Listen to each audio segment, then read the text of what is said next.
जिस ऑफिस में लोग वीजा और ग्रीन कार्ड लेने जाते हैं, वहीं अब हथियार बंद पुलिस बैठेगी। यूएससीआईएस, जो अब तक सिर्फ पेपर वर्क वाली एजेंसी थी, अब खुद का पुलिस फोर्स बना रही है। जी हाँ, इनके पास होंगे गन, अरेस्ट वारंट और यहां तक कि डिपोर्ट करने का सीधा पावर। यह इमिग्रेशन सिस्टम के लिए सबसे बड़ा टर्निंग पॉइंट हो सकता है। तो सवाल ये है कि आखिर इससे फ्रॉड रुकेगा या फिर इमिग्रेंट्स का डर बढ़ जाएगा। चलिए आपको पूरी कहानी यहाँ पर समझा देते हैं, बता देते हैं कि क्या कुछ हो रहा है और यूएससीआईएस अपने आप में कैसे इवॉल्व हो रहा है। Hi everybody, you watching NBT tech ed and I am your host Neha Upadhyay.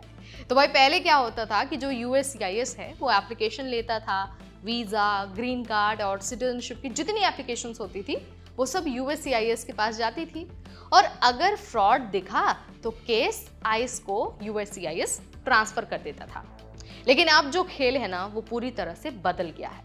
Trump सरकार के नए रूल के बाद यूएससीआईएस एजेंट्स खुद हथियार रखेंगे, अरेस्ट भी करेंगे, रेड करेंगे और फेक एप्लीकेंट्स को पकड़कर तुरंत डिपोर्ट तक कर सकते हैं।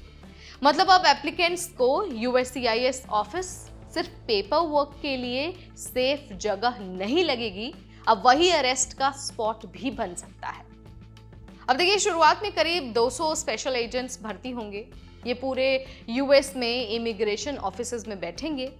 अब आप सोच रहे होंगे कि भाई इनका काम क्या होगा? इनका काम होगा फ्रॉड को पकड़ना, जैसे duplicate files, fake marriages, disability का झूठा क्लेम, इंग्लिश टेस्ट से बचने के लिए जिस तरह से क्लेम किया जाता है उन सभी को पकड़ने का काम होगा। इसके अलावा डीनेचुरलाइजेशन का भी काम होगा, यानी कि सिटीजनशिप पाने के लिए जो लोग झूठ बोलते हैं उन लोगों की नेशनैलिटी को कैंसिल किया जाएगा।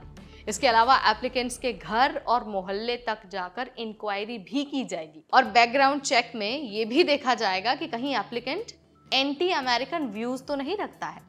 यानी अगर आपको आसान शब्दों में समझाऊं तो यूएससीआईएस अब पेपर वर्क वाली एजेंसी से बदलकर फुल ऑन पुलिस बन रही है। जी हाँ, यूएससीआईएस डायरेक्टर जोसेफ कह रहे हैं कि इससे जेन्युइन एप्लीकेंट्स को डरने की जरूरत नहीं है, सिर्फ उन्हीं लोगों को डरने की जरूरत है जो फ्रॉड करते हैं, जो गलत सर्टिफिकेट अपलोड करते हैं या फिर गलत जानकारी देकर एप्लीकेशन भरते हैं। लेकिन वहीं जो आलोचक हैं, जो क्रिटिक्स हैं, उनका कहना है कि भाई ये सारी चीजें इतनी आसान भी नहीं है। सोचिए कोई फैमिली ग्रीन कार्ड इंटरव्यू देने जा रही है और सामने आर्म्ड एजेंट्स खड़े हो, तो ऐसे में कौन नहीं डरेगा। वहीं एक्स ऑफिशियल्स का कहना है, यानी जो पुराने अधिकारी हैं, उनका कहना है कि ये solution in search of a problem है। फ्रॉड केसेस पहले से आईस हैंडल करता था, अब यूएससीआईएस को हथियार देने से सिर्फ इमिग्रेंट्स का भरोसा टूटेगा और लोग एप्लीकेशंस डालने से भी कतराएंगे। लेकिन ये कदम अकेला नहीं है। ट्रम्प सरकार इमिग्रेशन प्रोसेस को हर एंगल से ज्यादा टफ बना रही है। नागरिकता टेस्ट में अब ऐसे ऐड करने की भी बात हो रही है। इसके अलावा नेबरहुड इंक्वायरीज को बढ़ा दिया गया है। इसके अलावा मोरल कैरेक्टर चेक और एप्लीकेंट्स के व्यूज तक को स्क्रूटनाइज किया जा रहा है। यानी कि साफ है कि अब यूएस इमिग्रेशन सिर्फ पेपर वर्क का खेल नहीं है, बल्कि अब एक फुल फ्लेज्ड इन्वेस्टिगेशन भी बनता जा रहा है। तो भाई यूएससीआईएस का ये जो नया हथियार बंद पुलिस यूनिट है वो फ्रॉड रोकने में कारगर रहेगा या फिर इमिग्रेंट्स को डराने का नया तरीका बनेगा, ये तो आगे भविष्य में ही पता चलेगा। लेकिन आप मुझे बताइए कि आपको क्या लगता है, ट्रम्प का ये जो मूव है वो लोगों की मदद करने के लिए है या फिर अब इमिग्रेंट्स यूएससीआईएस से कॉन्टैक्ट करने से भी डरेंगे? जो भी आप मानते हैं, let me know in the comment section. इस वीडियो में फिलहाल इतना ही। तब तक मुझे यानी नेहा को दीजिए इजाजत। Keep watching NBT tech add.